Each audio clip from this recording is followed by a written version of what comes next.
Ladies and gentlemen, good evening, and thank you for joining us for our first Newport Lecture Series presentation of the 2021 new year, Peer Competitor, China's Global Port Expansion.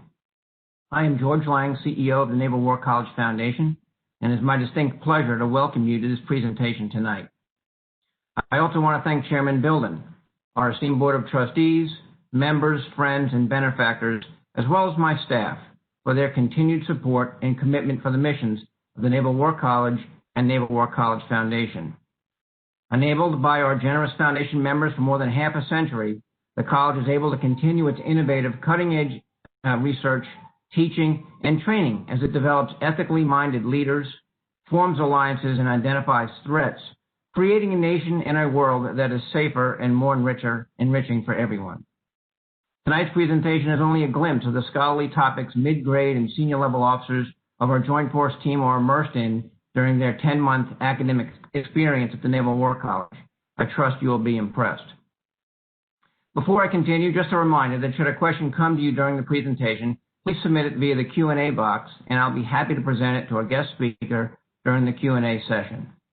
As many of you know, this is an event that is typically hosted monthly during the academic year at the Naval Station Newport Officers Club, usually preceded by a 30-minute reception where guests can mingle with Naval War College Foundation staff and friends, and typically the guest speaker of the evening. But obviously, since COVID took center stage early last year, we've been bringing Newport Lecture Series presentations and many others hosted by the Foundation to you virtually, which have become quite popular. A significant benefit of this approach is the opportunity to interact with many of our members and friends across the nation, not just in the local area, so we appreciate you tuning in from afar. Now, to introduce and welcome your guest speaker this evening, Dr. Isaac Carden has been with the Naval War College since 2016 and currently serves as an assistant professor in the Strategic and Operational Research Department, specifically the China Maritime Studies Institute, or CMSI, as it is often referred. He specializes in Chinese foreign policy and writes on China's maritime disputes, Indo-Pacific maritime security and commerce, and China-Pakistan relations. He teaches classes on Chinese foreign policy and is managing editor of the CMSI Red Book series. His book, China's Law of the Sea, analyzes China's influence on the rules through its practice of the law of the sea. He is also studying Chinese firms' overseas port projects, focusing on strategic strongpoint ports and their commercial and strategic drivers. Dr. Carden earned a Bachelor of Arts degree in history from Dartmouth College, a master's degree in modern Chinese studies from the University of Oxford, and PhD from Cornell University Government Department with subfields in international relations, international law, and comparative politics with a China specialty. Ladies and gentlemen, without any further ado, please give a warm virtual welcome to Dr. Isaac Carden. Dr. Carden?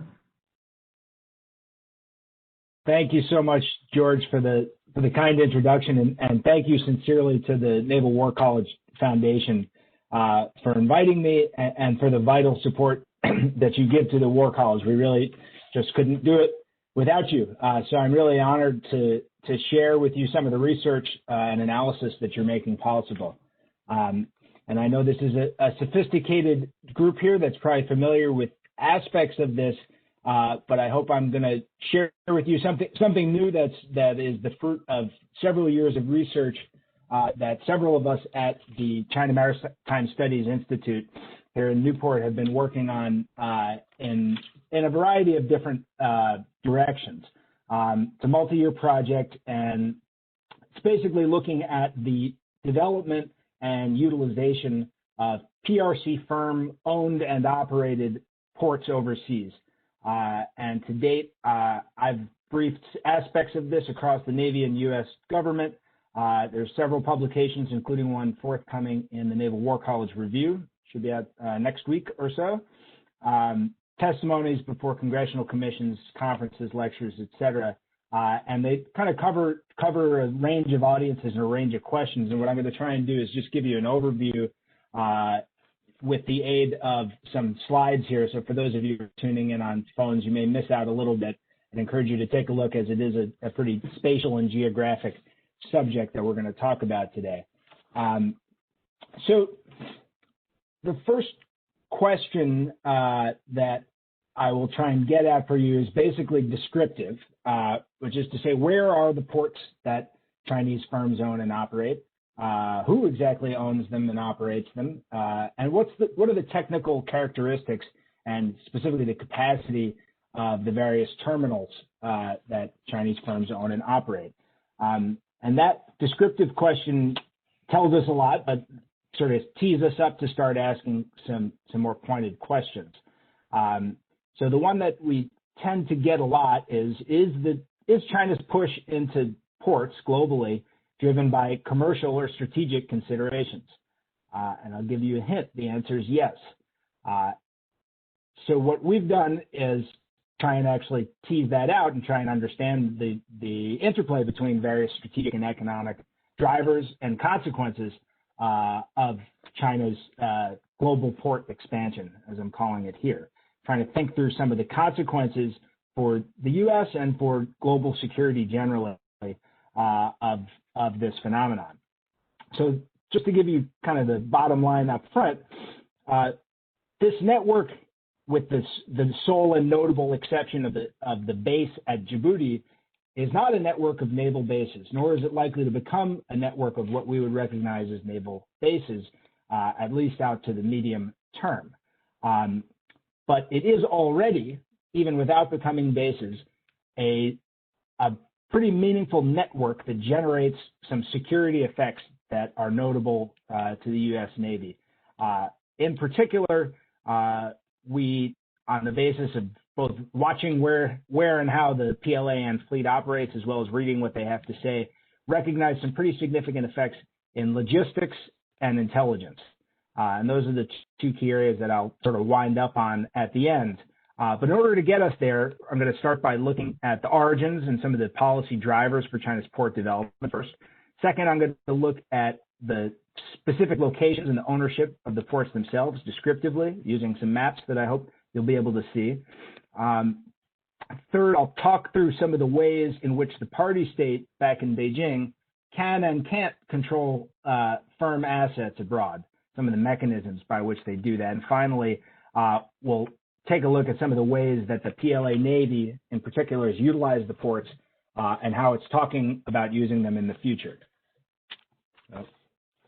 And please forgive the date error there. I guess I'm just living in the past, in the pre-COVID era, but this is a brief specifically designed for all of you at the War College Foundation. So just to set the scene, and I imagine, as I said, that many, if not all of you, are quite sophisticated on this already, but it's worth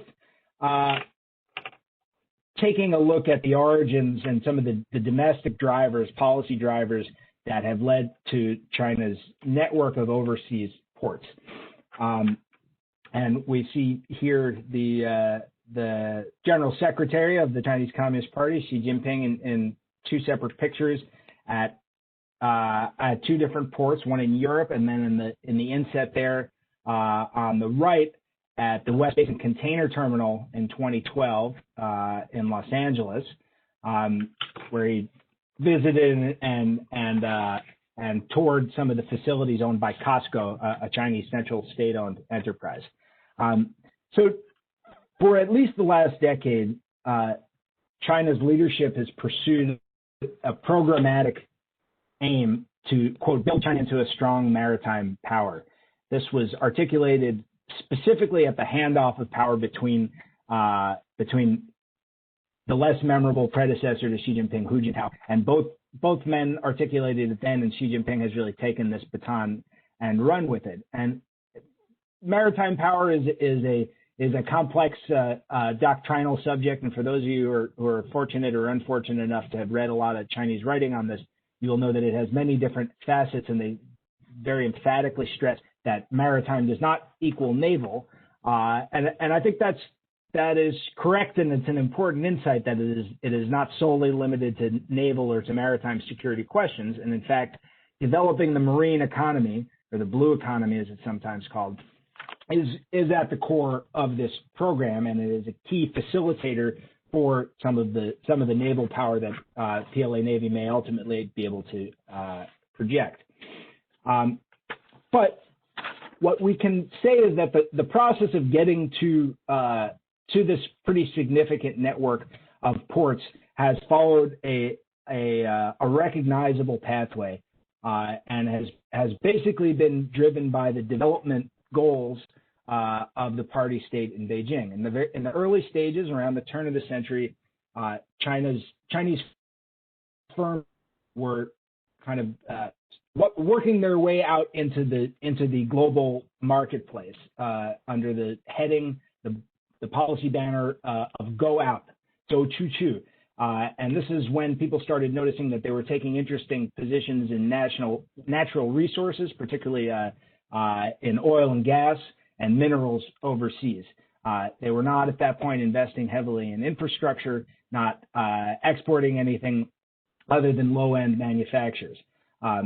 As this "Go Out" policy matured, it started to get more sophisticated, as did the Chinese firms involved in it, a greater range of them, more internationalized, more sophisticated about how they deal with foreign markets. And as we know now, since 2013, all of this external commercial activity by Chinese firms has been under the banner of the Belt and Road Initiative. And maybe here in the maritime domain, it's particularly the 21st Century Maritime Silk Road, also unveiled in 2013. But it's important to recognize, for port firms in particular, port operating firms and logistics firms, of which I will talk about in a bit, that they're essentially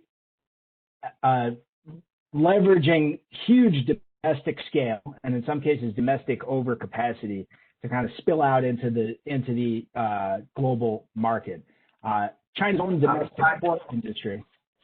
Isaac, I'm sorry, if I can just interrupt 1 second. I'm going to ask the team. It doesn't appear like maybe some people are seeing the slides advanced. Okay, there we go. It looks like we might have fixed the glitch. Okay. Isaac, if you want to let me know when you want to advance, it looks like it's working for me, so I'll go ahead and advance it for you. Okay. So you should see two pictures of Xi Jinping in various container ports. Is that what everyone's saying? Yep. Yep, looks good. Thanks, Shannon. I'm sorry. Okay. Please continue. Nope, not at all. So what I was saying is that one part of the expansion of Chinese firms into the global port sector derives from domestic scale. So China's own domestic port industry right now boasts 31 out of the world's top 50 ports by total cargo tonnage, 7 of the top 10 highest throughput container ports. And any number that you look at on this, the Chinese ports and shipping carriers and every other peripheral industry to it are basically in a league of their own. And what we're seeing is some of the capital accumulated in that process, some of the expertise, as well as some of the sort of the push from Beijing to internationalize and to go out and establish, in particular, infrastructure and logistical links that enable China's other firms, not just in the transport and logistics sector, to establish footholds around the world. And we'll talk about exactly where these end up. Some predictable places and some not so predictable places. So I'm going to advance the slide now. I'm going to move it forward rather than backwards. If everyone can see that, great. It should be a map and a table on the bottom right. If not, I hope Shauna can help me move it forward. So let's take a look at the distribution of Chinese ports, and we'll look at it visually first, but just showing you in the table that at a minimum, you can say they're pretty widely distributed around the globe. What I'm showing you in this map here, and hopefully you can see it clearly, is a map of the world, of course, and I've overlaid the major choke points as well as major and minor shipping lanes, commercial shipping lanes. And I'll layer on exactly where the Chinese ports are. But just as a preview, we're talking about 93 projects. This table may include 1 or 2 that have since become defunct as a result of failed negotiations. We had as many as 95. But they are concentrated, not surprisingly, in the Asia-Pacific region. And after that, Europe is the next largest target, followed by Africa, and then followed by the Americas. And when you look at it in terms of an oceanic distribution, the greatest concentration that we see for somewhat obvious reasons when we reflect on what China's strategic and commercial imperatives are in the western part of the Indian Ocean and the eastern part of the Mediterranean and essentially the area in between. This is the end of what Chinese naval strategists talk about as China's maritime lifeline. This is the sea lines that connect China, obviously, to the oil and gas of the Persian Gulf, as well as to the resources and oil and gas of the African continent, and just as important, through the Bab el-Mandeb and up through Suez and into the Mediterranean to China's most significant export markets in Europe, as well as North Africa.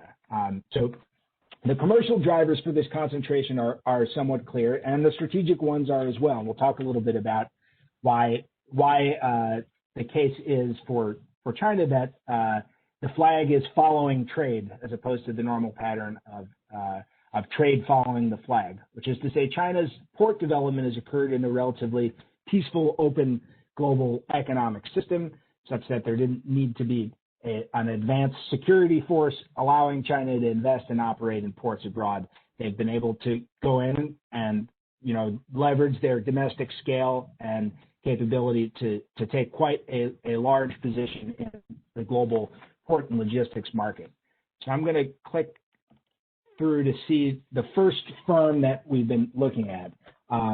So just quickly to preview what I'm going to show you here is, of the 93 now Chinese ports owned and operated by Chinese firms, that is overseas, 81% of them are owned by just 3 firms.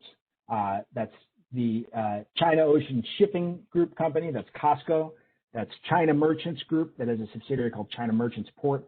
And the final one is a private firm called CK Hutchison through its subsidiary Hutchison Ports. So these amount to the lion's share, and I've spent a lot of time trying to analyze their specific networks. In the case of COSCO, it's an interesting case when we start to think about what are the levers and mechanisms by which the party state is able to control or direct the activities of their firms. COSCO is a centrally owned, state-owned enterprise, and that's an important distinction. It only applies to about 95 firms, and those are ones that are owned by a central organ of the Chinese State Council, SASEC, State-Owned Assets Supervision and something Commission, and it was formerly directly controlled by the PRC Ministry of Transport, and it was the sole domestic and international shipping operator in China.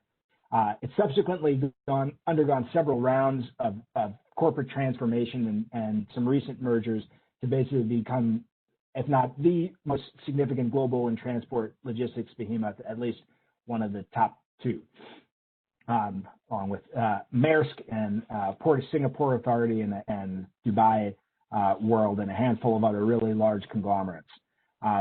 Its terminal operating subsidiary, COSCO Shipping Ports, has taken quite a variety of notable positions in foreign ports, that is. There are 19 total COSCO ownership positions, all of which entail some operational role, and notably including the majority control of the port authority at Piraeus, Greece, of which many have made quite a great deal, and rightly so. It's a distinctive case where they have a majority ownership of the port operator as opposed to an individual terminal at the port itself. Other notable projects include COSCO's first international greenfield port development in Abu Dhabi at Al Khalifa Port, which they formerly owned 90% of. They've sold off 20% of it to another Chinese firm, so essentially a commanding majority stake there. There we go. If we could click down to the next firm, you should see Hutchison Ports in yellow on your screen, I hope. So Hutchison is by far the biggest player in this field, and those of you familiar with Hutchison from its sort of cosmopolitan global dealings will probably not directly associate it with a firm like Costco or China Merchants Port, and there are a variety of reasons why it is not of the same kind. But there are powerful reasons to think of it as a Chinese firm, particularly given what we've seen in Hong Kong over the last few years, and particularly what we know about the efforts by the family that owns CK Hutchison, Li Ka-shing and his son Victor, to essentially manage their relationship with Beijing. They live in a world dominated by the party state in Beijing and should be understood as a PRC firm. Hutchison is the biggest player, and they've been in it for the longest. There are many of you on this call who probably remember the first inklings of Chinese efforts to get into the global port market was, in fact, Hutchison at the Panama Canal, and they took a majority stake of the Panama Ports Corporation, which owns and operates terminals at either end of the Panama Canal. And this generated quite a lot of concern at the time, and it kind of dissipated for a while until the last 5-6 years, when a number of other firms have really come on quite strongly in this field. Nearly half of Hutchison's holdings are in advanced industrial democracies. They tend to be single terminals within much larger port complexes. Senior management of the firm is from Hong Kong, Europe, and America. Companies actually incorporated in the Cayman Islands, even though it's headquartered in Hong Kong, and subsidiaries are scattered across various jurisdictions. So, it's not the leading candidate for being likely to click its heels and salute anytime Xi Jinping suggests that they do something, and there are numbers of cases where Hutchison seemed to have not ingratiated itself to Beijing. But we see it in some of the most interesting projects out there.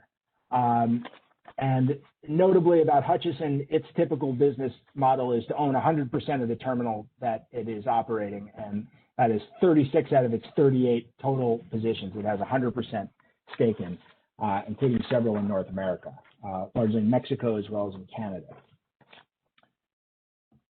Next big firm, and one that we've heard a lot about because it is the commercial operator at the port in Djibouti, as well as at Hambantota in Sri Lanka, as well as Colombo in Sri Lanka, is China Merchants. China Merchants Group is the big conglomerate, the enterprise group, but China Merchants Port is the port operating arm. And they hold 33 ports overseas. It is also a central state-owned enterprise, again, so directly managed by SASAC, the central organ, which gets to appoint their leadership. But it has a political reputation and sort of history, corporate history and corporate strategy that's quite distinct from Costco.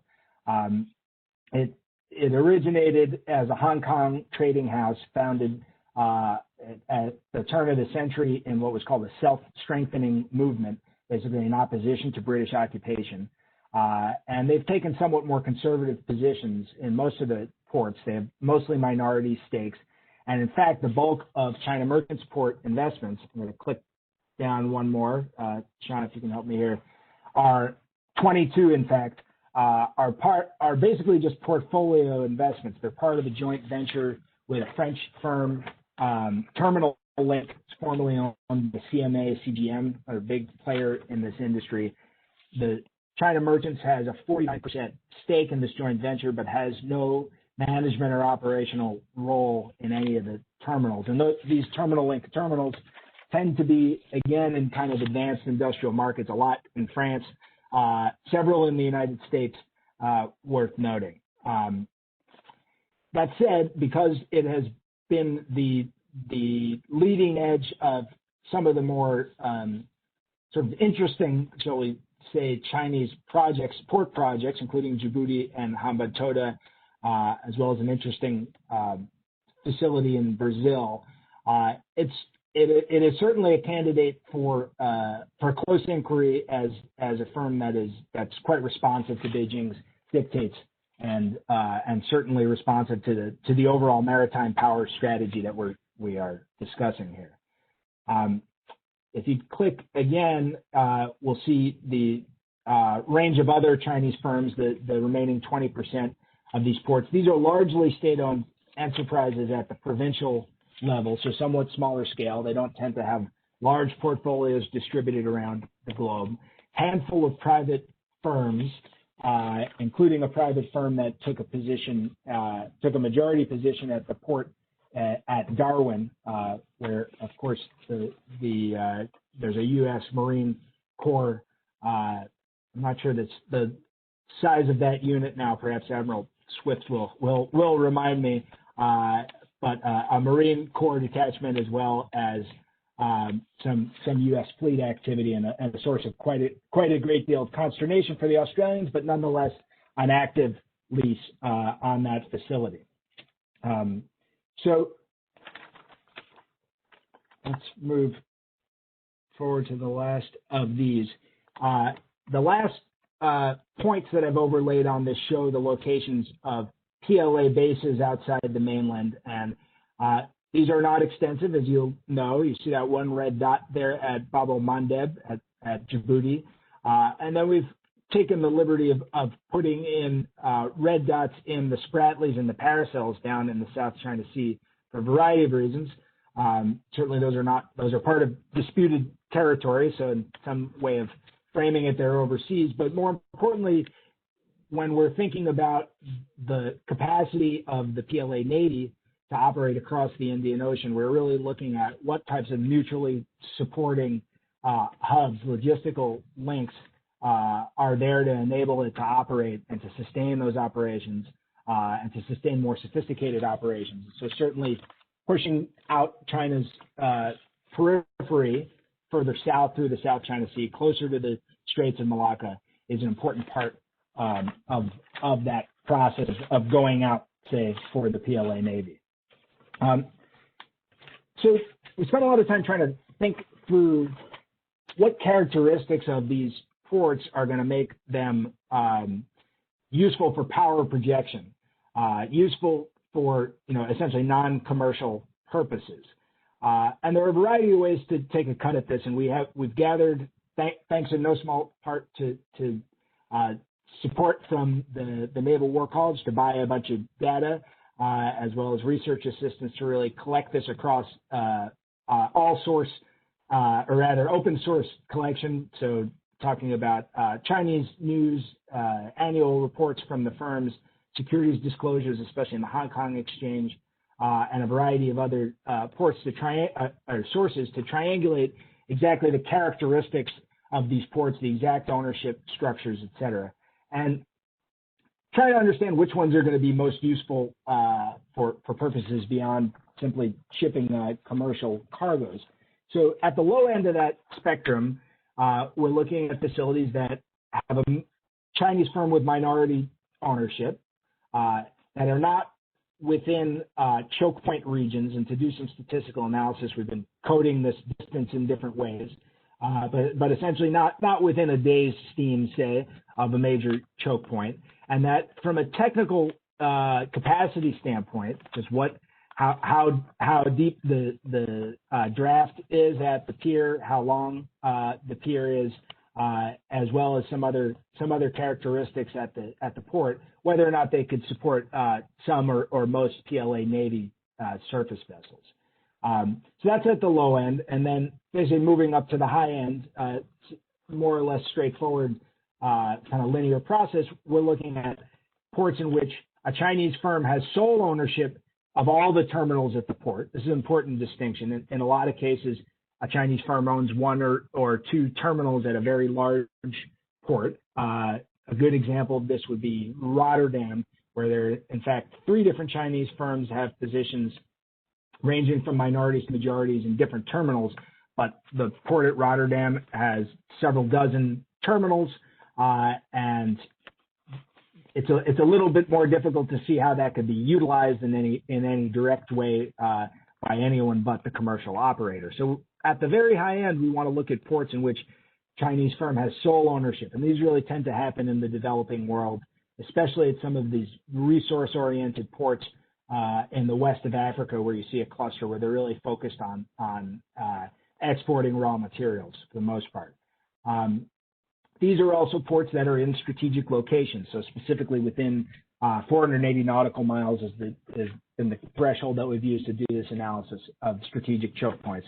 And then furthermore, that have technical capabilities that would allow them to support the largest PLA Navy surface vessels. I think the new Type 3 carriers are going to have about a 315-meter draft. And so there are quite a lot of commercial piers that have both the depth and the length to support that kind of a vessel. As many of you will know, commercial container ship is many times larger than a naval vessel. Of course, naval vessels have a lot of specialized requirements, and it's difficult to observe these, especially when I'm not able to go on site. And even if I were, I don't think they'd let me see them. But you can make some inferences based on the types of facilities that are available at ports. So we've looked at things like the proximity of airfields, availability of dry docks, the proximity of rail and major road infrastructure, et cetera, just to assess and kind of rack and stack which of these ports are genuinely potentially useful for military purposes.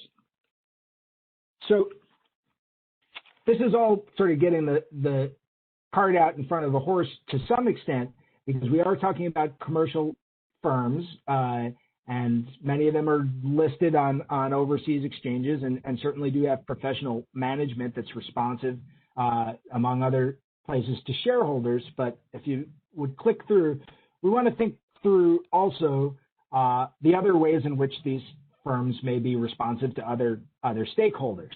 And certainly the party state in Beijing has made it clear that it has quite a great deal of discretion about what happens, even with large, powerful private firms. For those of you tracking the Jack Ma saga recently, it's sort of a chilling reminder, and may even be intended precisely as that, to show that even Jack Ma is not above party control, and is not able to, IPO with his financial technology firm in the pace and scope that he desires. So thinking about some of the pathways or the mechanisms by which the party state can influence PRC firms. So as a first cut at it, we can certainly look at the legal ways that the state has laid out by which it can utilize commercial assets. And so there are a handful of laws and associated regulations. One that I'll call particular attention to is a defense transportation law that was amended in 2017, or rather in 2016, into effect in 2017. And this legislation, as well as a number of implementing regulations that we've looked at, obligates Chinese companies to provide logistical support for PLA forces at home and abroad. The law states, quote, Chinese enterprises and their overseas agencies engaged in the international transportation business shall provide for the supply and support of ships, aircraft, vehicles, and personnel of China's military operations. This is not all that ambiguous, and there are a variety of other ways in which the law and associated regulations, some of them issued by the PLA itself, some of them by the Transportation Ministry, that basically designate state agencies, not defined, stationed abroad, that are meant to coordinate with firms and relevant state departments in order to coordinate the, quote, means of entry and exit of personnel, means of transportation and goods required by Chinese enterprises to support PLA operations. So the military, if necessary, and I quote again, can station military representatives in relevant transportation enterprises. So different firms will have different thresholds of tolerance for how much the PLA is going to be mixing up in their commercial affairs, and there are certainly sound reasons for thinking that they're not going to be particularly happy about it. But the fact that this has been codified as law is a clear signal, not just to the firms, but to the international community and observers like us, that this is at least a potential use of these facilities. And as we'll see later, they actually have used facilities precisely for some of the logistics purposes that you would imagine they would. Running closer to the end of this than I want to be, so I won't belabor all of these mechanisms of influence, other than to say it's important for us not to think of state ownership as the be-all and end-all of party-state control.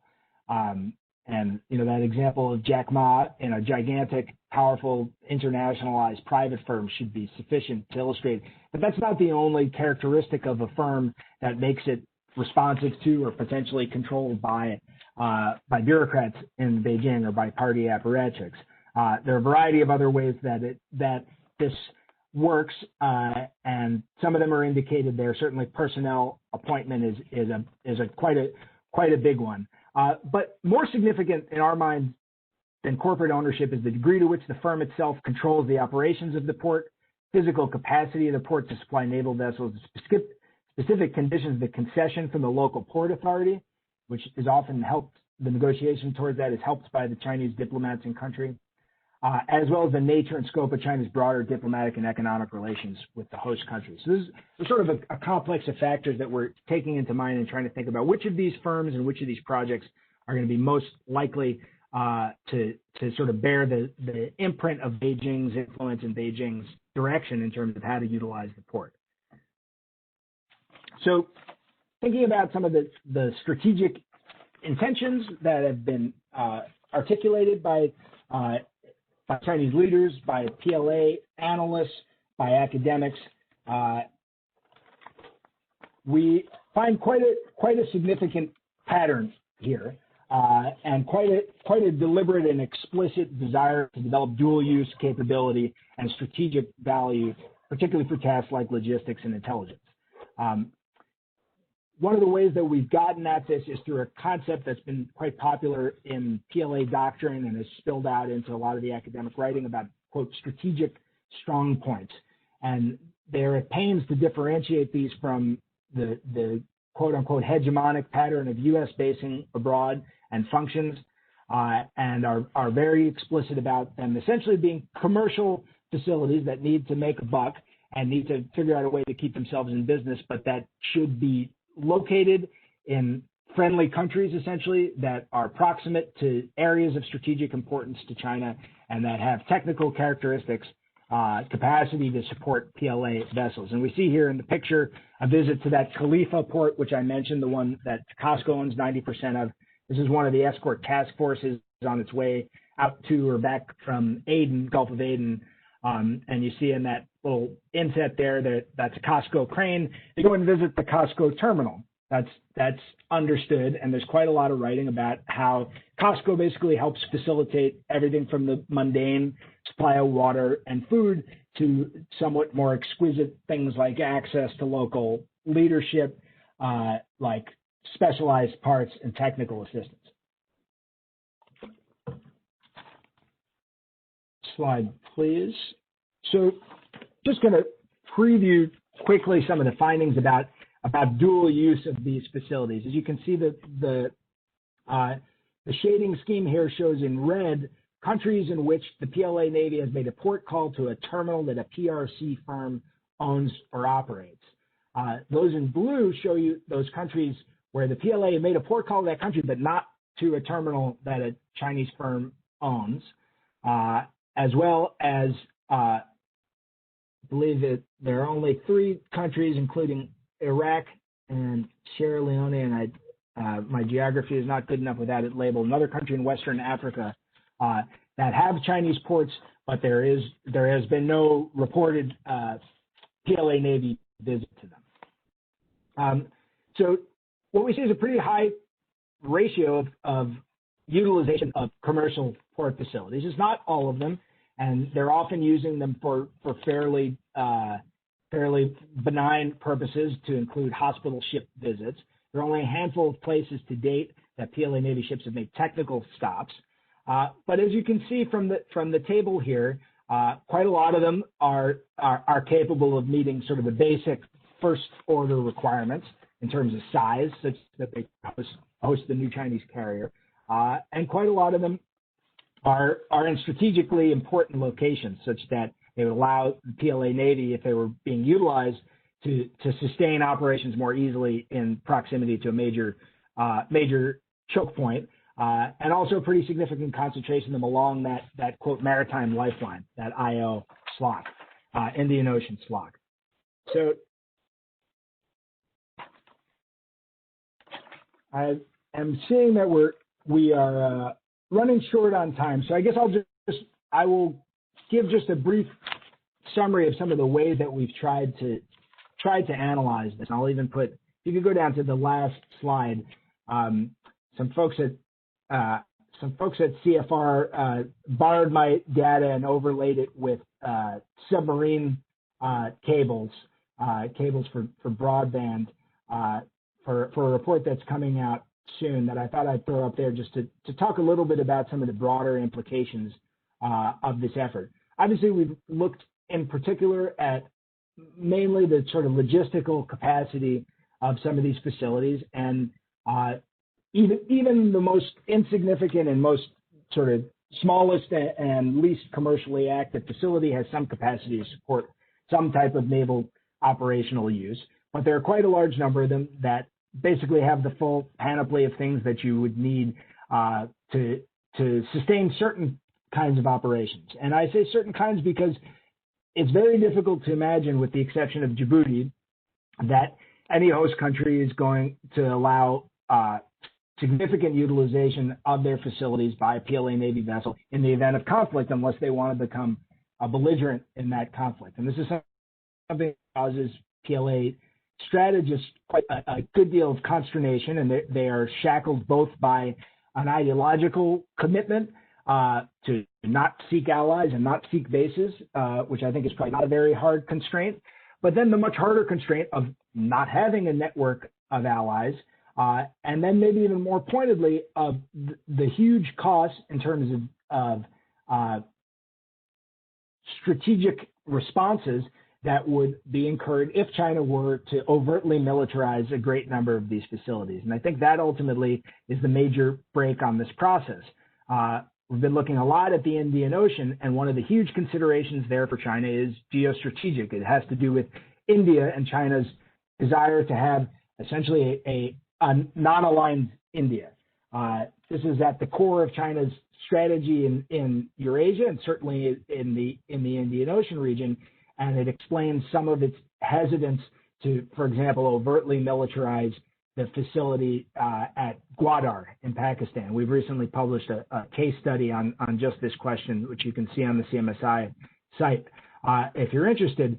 But ultimately, to date at least, it has not appeared to be worth the candle strategically, even if for the PLA Navy, it certainly would be operationally great to have more facilities, because of the very strong counterbalancing that they anticipate in response to China all of a sudden overtly militarizing all of its commercial facilities. You could imagine much more significant knock-on effects, not just in major strategic actors like India, which would likely not remain unaligned in the event that it felt China was allying with Pakistan to threaten it militarily, but all the other countries in which China wants to develop ports and wants to develop broadband infrastructure and 5G and financial services, and you name the commercial avenue that they want to pursue. If the widespread perception is these are all the thin end of the wedge towards having a PLA Navy base on your shores, it's going to be very costly for China. And that, to me, represents sort of the main break on major militarization of these facilities moving forward. But it's important to recognize that even if that eventuality does not happen of a large network of bases, the strategic strong point model, or this commercial model which supports some degree of military use, already has pretty significant security consequences. And I think that's sort of the key takeaway. It's already enabling the logistics of the PLA. Intelligence, by its nature, is not something that we're going to observe directly, but logically and inferentially, that you can get quite a lot of valuable commercial as well as military intelligence from a hub at a port in a strategic location. So those are the issues we're looking at. I will wrap up here, and I'm keen to take your questions and discuss. Dr. Carden, thank you very much. An exceptional presentation, and obviously very relevant to today's national security concerns. And I know we mentioned the China Maritime Studies Institute, but thank you as well for the terrific work that CMSI does for the college and for the nation. I am sensitive to time. Ladies and gentlemen, we have about 15 minutes for Q&A. So just a reminder, if you've got a question that you would like me to present to Dr. Carden, please tee it up in the Q&A box, and I'll be happy to address it with him. But Dr. Carden, just as I reflect on your comments, and I think I know the answer, or I know I sense what the answer is, but I thought maybe you could just expand on it a little further. This expansion, is this really part of a market opportunity or a more broad military strategy to try to get these perhaps even more sole ownership, non-commercial type ports in order to support maybe a grand strategy worldwide? That's sort of the $64,000 question, or maybe there's some inflation on this now. So 64 billion, say, to adjust it to the scale of some of these projects. And as the way I would respond to that is, first is to think about the sequence, the chronology of it. I think at the turn of the century, or right before, in 1999, say, when Hutchison took those first major Chinese firm positions at ports on either side of the Panama Canal, I believe that Hutchison thought of itself as pursuing a market opportunity. And I think that explains probably most of the projects that we saw over the decade after that, which is a decent number of these, but just about 65 to 70%, I think, have been since 2012. So starting in around 2010 to 2012 timeframe, so I think preceding Xi Jinping, this maritime power goal starts to percolate through the system, and there's a recognition that one, Chinese firms and personnel and assets are at risk overseas. This was really driven home by the evacuation, the non-combatant evacuation of about 35,000, Chinese citizens out of Libya in 2011, but a variety of other events that basically revealed to Chinese leadership that they're exposed from a security standpoint in a way that they've never been before, and from the PLA standpoint is both a black eye, because it was almost impossible for the PLA had this heroic effort with one frigate out there to try and marshal all the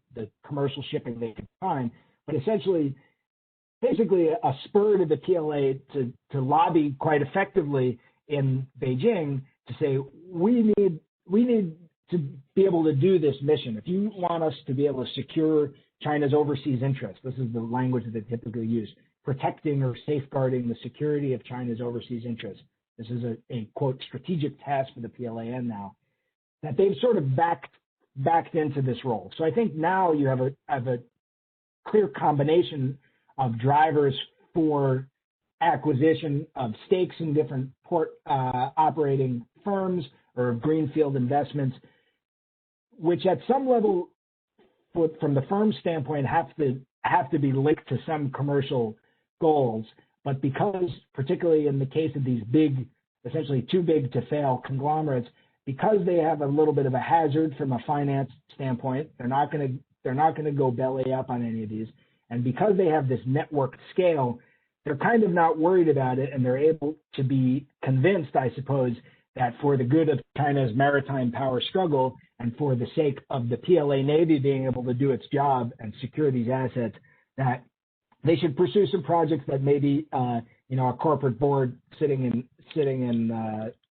New York would not be very happy about from a commercial standpoint. And for those of you in or around the industry, Costco is notorious for charging lower freight rates than everyone else, and basically trying to drive smaller actors out of the business. And this is a reflection of a different type of capitalist system that has taken root in Beijing. They are to be sure some flavor of capitalist, and Costco's looking to make money, and they are looking for, at Piraeus, for example, they're looking to be the hub for traffic in the Eastern Mediterranean. They've been pretty successful at it.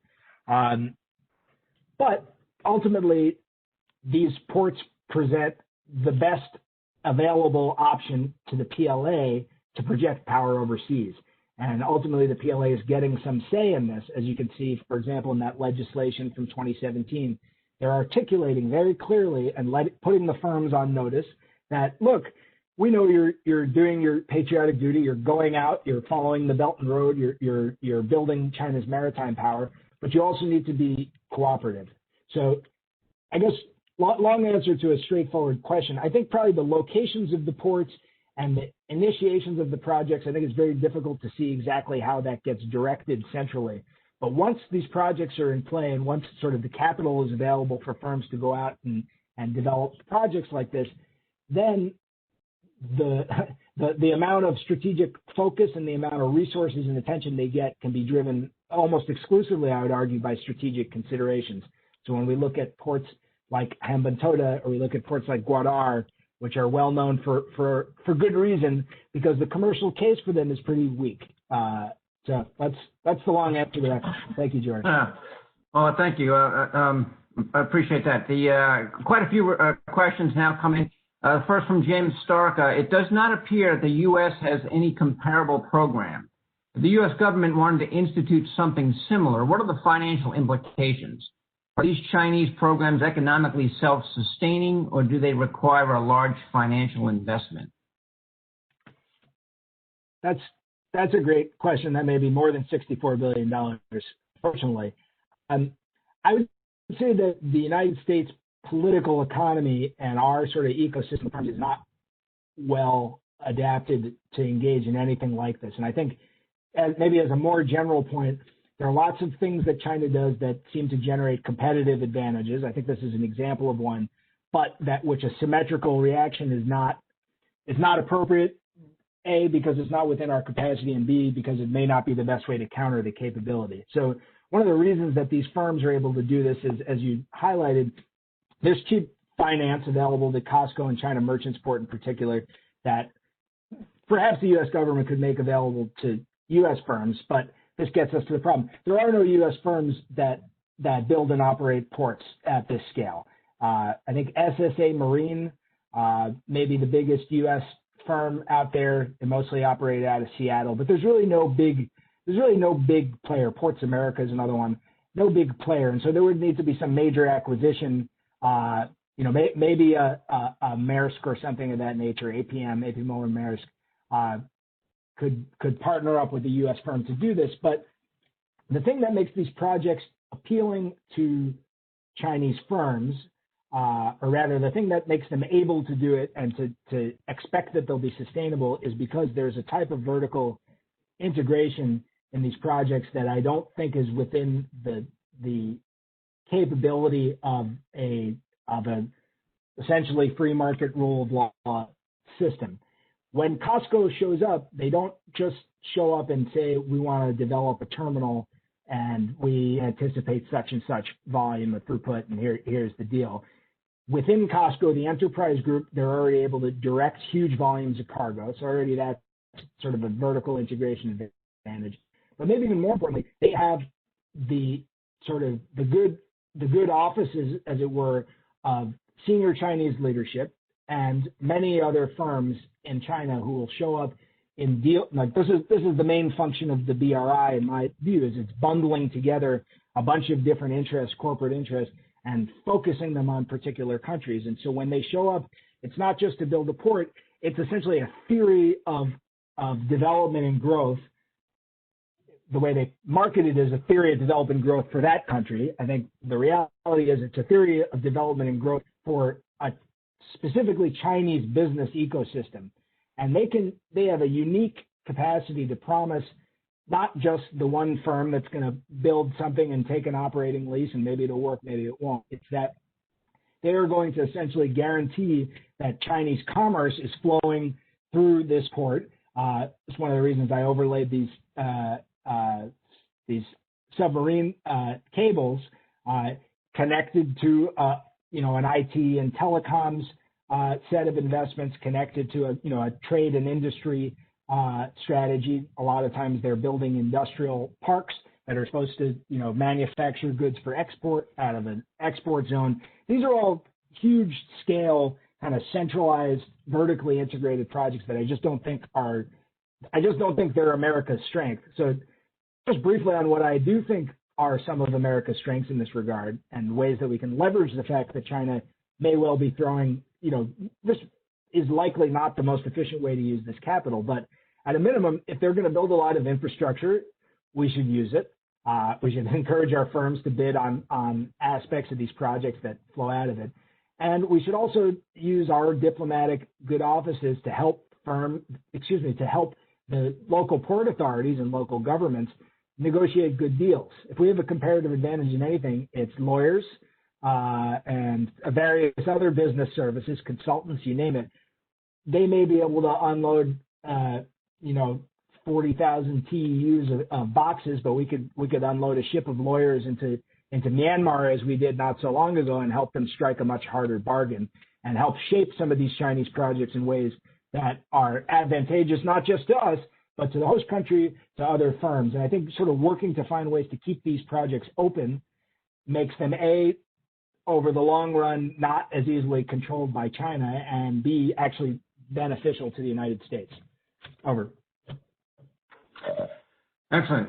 Thank you. About 4 minutes left from Chairman Bilden. Chairman Bilden, thanks for joining us tonight. His question is, how does the Chinese port strategy support the One Belt, One Road policy in Central Asia? Good question. So certainly the ports are largely not in landlocked Central Asia, and that's an interesting question, and it's one that we thought a lot about in the context of Gwadar in Pakistan. If you look at the map here, you'll see that there are only two countries that border China and the Indian Ocean that don't have any other countries in between them, and those are Pakistan and Myanmar. And Pakistan is the one that I think of as essentially, and not just me, but that Chinese strategists, Chinese commercial analysts, and Chinese leadership have described essentially as the gateway to Central Asia. And so ports are very much, and I'll recall that first slide with Xi Jinping saying, if you want to get rich, build a port.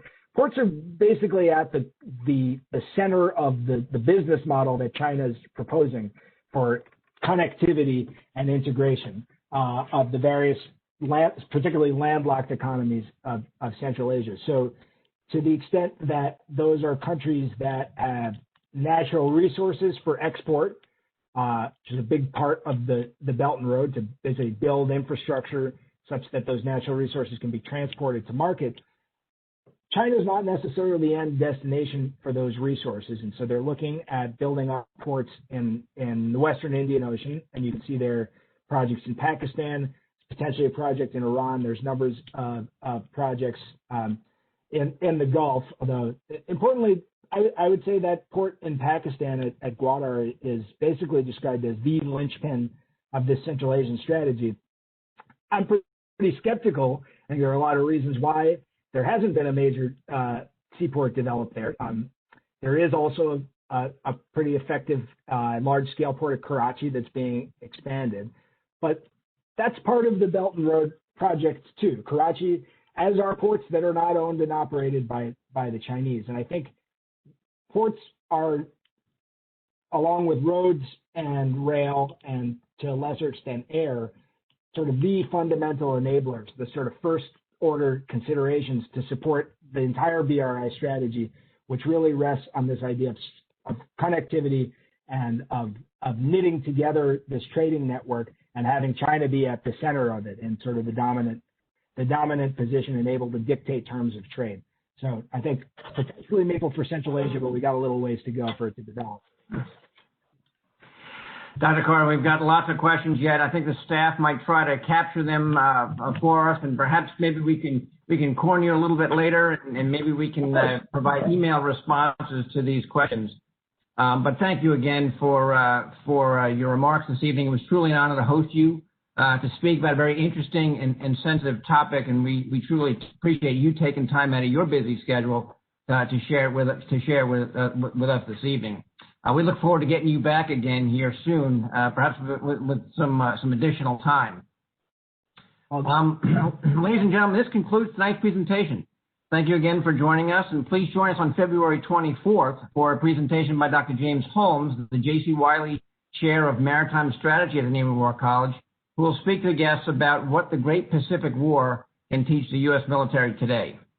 Updates on this topic and others are posted on the Foundation's website at nwcfoundation.org, and be sure to follow us on Facebook, Instagram, LinkedIn, Twitter, and YouTube. And finally, if you're looking for some last-minute gift ideas for those you might have forgotten over the holiday season, you might consider a gift of membership to the Naval War College Foundation, or visit our museum store online, which is accessible via our website, again, at nwcfoundation.org. Have a great rest of your evening. Stay well, and thank you again. Bye-bye.